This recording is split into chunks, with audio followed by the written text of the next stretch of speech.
Welcome to my YouTube channel study with AKD. हम आज एक बहुत ही ज़्यादा इम्पोर्टेंट टॉपिक लेके आए हैं जिसका नाम है परिवार नियोजन। परिवार नियोजन।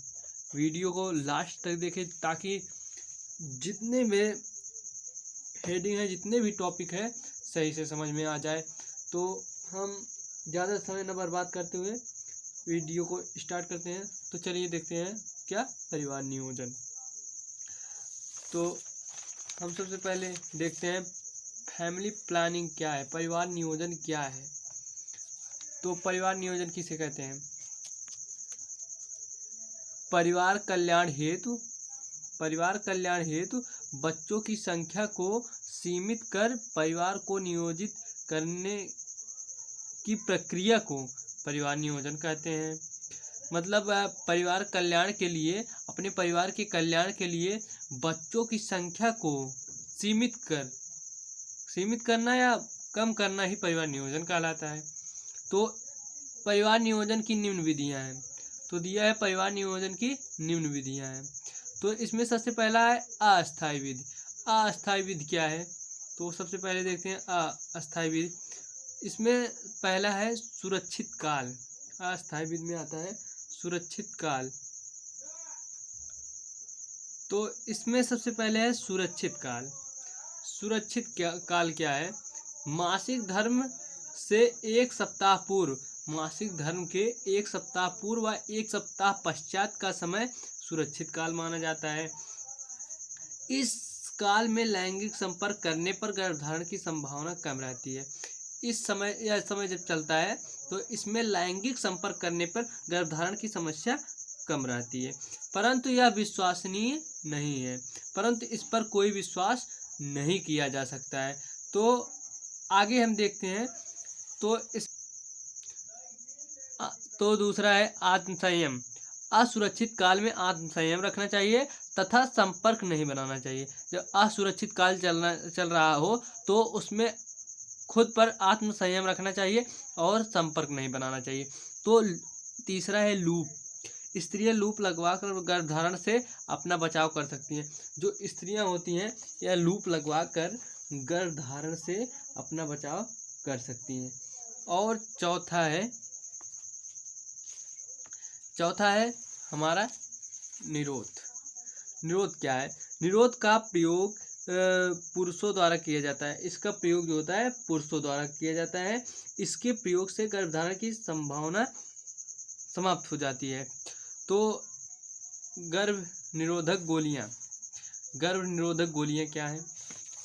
तो आजकल ऐसी गोलियां उपलब्ध हैं जिसे लेने से गर्भधारण की संभावनाएं समाप्त हो जाती हैं। वर्तमान समय में ऐसी गोलियां उपलब्ध हैं जिसको लेने से गर्भधारण की समस्याएं समाप्त हो जाती हैं। जैसे वो कौन कौन सी गोलियां हो सकती हैं?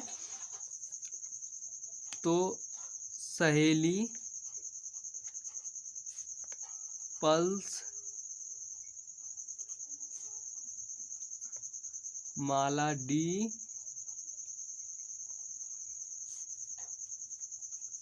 ये 3 है। और एक है लाइक एडवांटेज 72। ये बहुत ही ज़्यादा काम करने वाली गोली है। तो अब इसके बाद हम देखते हैं अस्थायी विधि। हम अस्थायी विधि में आत्मसंयम, सुरक्षित काल, लूप, निरोध और गर्भ निरोधक गोलियां देख चुके हैं। तो अस्थायी विधियां क्या है? अस्थायी विधियों में देखते हैं क्या दिया गया। अस्थायी विधि में महिला ऑपरेशन, ट्यूबिक्टॉमी। ट्यूबिक्टॉमी में क्या होता है? अंड नलिका का ऑपरेशन से गर्भधारण की समस्याएं अस्थायी रूप से दूर हो जाती हैं। इसमें जो अंड नलिका होती है उसे कट करके, यहाँ पर जैसे नलिका है इसे कट करके इसे बांध दिया जाता है जिससे अंडाणु नहीं बन पाते हैं। तो इससे जो होती है गर्भधारण की समस्याएं समाप्त हो जाती है। यह बहुत ही विश्वसनीय है। यह पूर्ण तथा अस्थायी विधि है। यह पूर्ण और अस्थायी विधि है। यह कार्य संतान उत्पत्ति के समय कराया जाता है। यह कार्य जो होता है संतान उत्पत्ति के समय कराया जाता है। तो इसके बाद हम देखते हैं अस्थायी विधियों में और क्या है। तो इसमें है दूसरा पुरुष का ऑपरेशन। पुरुष का ऑपरेशन क्या है? शुक्र नलिकाओं के ऑपरेशन से भी गर्भधारण की समस्याएं समाप्त हो जाती हैं। जो शुक्र नलिकाएं होती है जिससे शुक्राणु निकलते हैं, उनके जो नलिकाएं होती हैं उसे कट करके बांध दिया जाता है, जिससे शुक्राणु बाहर नहीं निकाल सकते हैं, जिससे गर्भधारण की समस्या जो होती है वो पूर्ण रूप से समाप्त हो जाती है।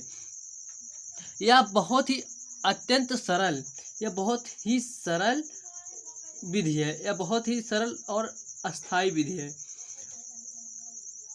यह कभी भी हम इसे कभी भी करा सकते हैं। तो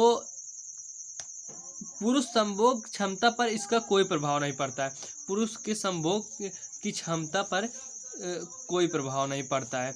तो इसके बाद है अन्य विधियाँ। एक अस्थायी विधियाँ हैं, उसके बाद अस्थायी विधियाँ हैं। अन्य विधियाँ क्या है? जैसे वैक्सीन। वैक्सीन क्या है? गर्भधारण रोकने के लिए सीमित प्रभाव वाली वैक्सीन का प्रयोग भी अत्यंत सरल है। तो गर्भधारण को रोकने के लिए सीमित प्रभाव वाली वैक्सीन का प्रयोग अत्यंत सरल है। मतलब अत्यंत सीमित प्रभाव वाली, जो कम प्रभाव वाली वैक्सीन है उसका खोज हो चुका है। इसके बाद अभी तक उसके आगे की अन्य जो प्रभावशाली, अधिक प्रभावशाली वैक्सीन के विकास के लिए विश्व स्तर पर अभी तक प्रयत्न किया जा रहा है। तो इसके बाद एक और टॉपिक पे बात करते हैं, जिसे विवाह योग्य आयु।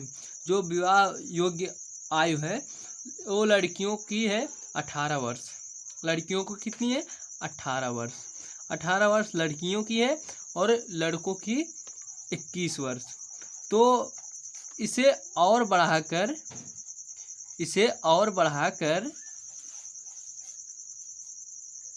21 वर्ष लड़कियों की और 25 वर्ष लड़कों की कर देनी चाहिए,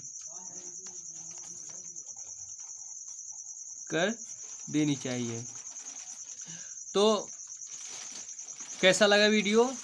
अच्छा लगा तो लाइक कीजिए और शेयर कीजिए और हमारे YouTube चैनल को सब्सक्राइब कर लीजिए, जिससे अनेक प्रकार के तमाम वीडियो जब बनेंगे आपके पास सबसे पहले नोटिफिकेशन पहुंचे।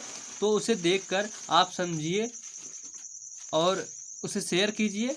तो मिलते हैं किसी और वीडियो में, तब तक के लिए बाय।